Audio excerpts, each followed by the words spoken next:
तो जो शोषण हो रहा सारा प्राइवेट पर दिया जा रहा। इस देश में एक मालिक हो गया है, एक गुलाम हो गया, या हमें वो जेल भी ले जाएंगे तो हम बिल्कुल जाने को तैयार हैं।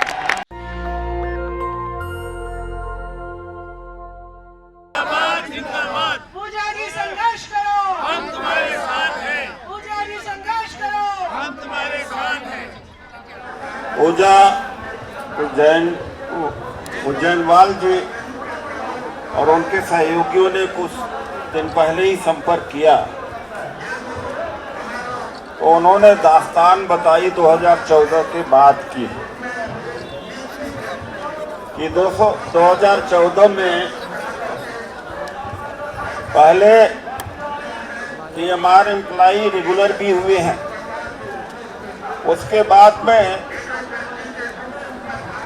रेगुलर होने की बात तो छोड़ दीजिए, उनको घरों पर बैठा दिया गया। इस सरकार की नीति है सरकारी विभागों को बेचना, ठेकेदारी प्रथा लागू करना, कच्ची नौकरी पर रखना, गुलामों की भांति आज इस देश के मजदूर को के साथ में व्यवहार किया जा रहा है। मैं असंगठित कामगार कांग्रेस का राष्ट्रीय चेयरमैन हूँ।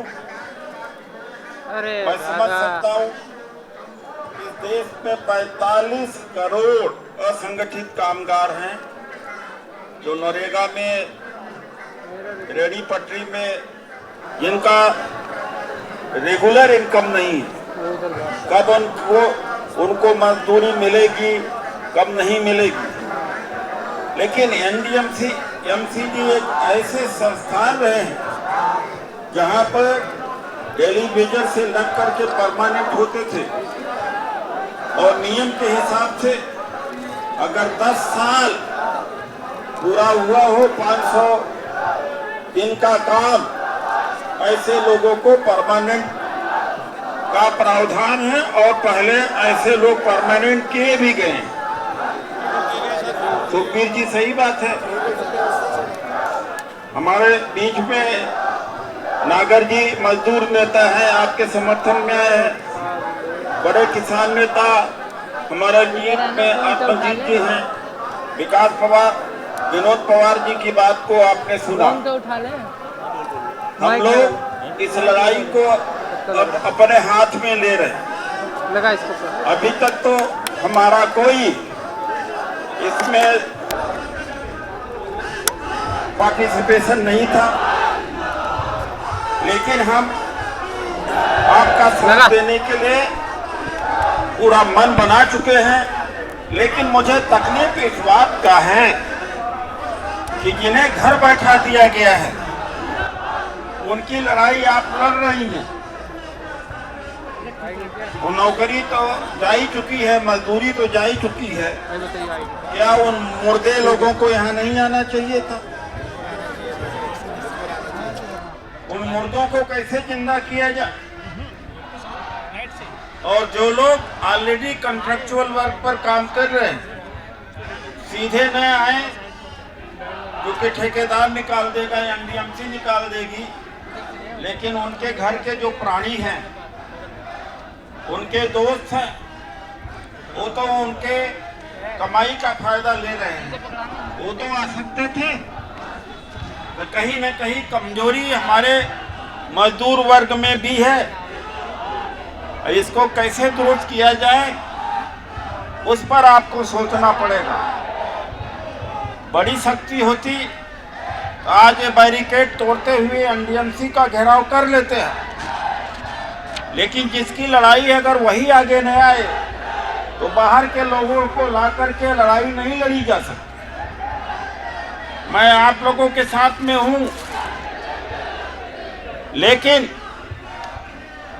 आप उन लोगों से भी संपर्क करो। हजारों की संख्या में घर बैठा दिए गए हैं, तो जो शोषण हो रहा सारा प्राइवेट पर दिया जा रहा। इस देश में एक मालिक हो गया है, एक गुलाम हो गया है। ये गुलामी से ज़्यादा भी बदतर है।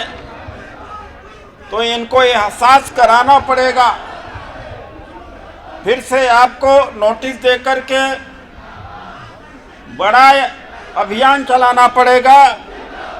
अगर उन लोग अपने घरों के साथ में ले आकर शामिल जिस दिन हो जाएंगे, हम एनडीएमसी को तब तक घेरेंगे जब तक आपका काम नहीं हो जाएगा, या हमें वो जेल भी ले जाएंगे तो हम बिल्कुल जाने को तैयार हैं।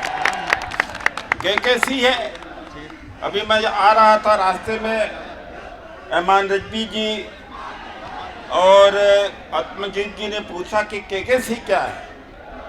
एक कामगार कर्मचारी कांग्रेस है। इसका 1 साल पहले ही सक्रियता में आया है। इसको तमाम इसके जो यूनियन है, उस अगले बार जब कोई आह्वान हो उन सब को लेकर के आना चाहिए। आप अकेले ताकत से नहीं लड़ रहे हो तो आपको संगठन का हिस्सा बनना पड़ेगा, और यह आपको नहीं देखना पड़ेगा कि अरे हम तो राजनीतिक नहीं हैं। बिना राजनीतिक हुए आपका गुजारा नहीं होगा। जब तक वोट नहीं हिलता तब तक आपकी आवाज़ नहीं सुनी जाएगी। मैं इन्हीं शब्दों के साथ पूजा उज्जैनवाल जी को, उनके साथी को, श्री किशन जी कश्यप जी लगातार लगे रहते हैं, और हम इनको तरीका भी बताएंगे कि कैसे संगठित किया जा सकता है। और अगली बार हम अच्छी तैयारी के साथ में आएंगे और आपकी लड़ाई को तब तक लड़ेंगे जब तक इस मास्टर रोल की समस्या का समाधान नहीं हो जाता। धन्यवाद। नेशनल दस्तक की आपसे गुजारिश है कि अगर इसको बचाना चाहते हैं तो नेशनल दस्तक को सब्सक्राइब करने के लिए रेड कलर के सब्सक्राइब बटन को दबाएं, फिर बेल आइकन की घंटी दबाएं। नेशनल दस्तक को बचाने के लिए बहुत जरूरी है कि हर खबर को शेयर करें, लाइक करें, कमेंट जरूर करें।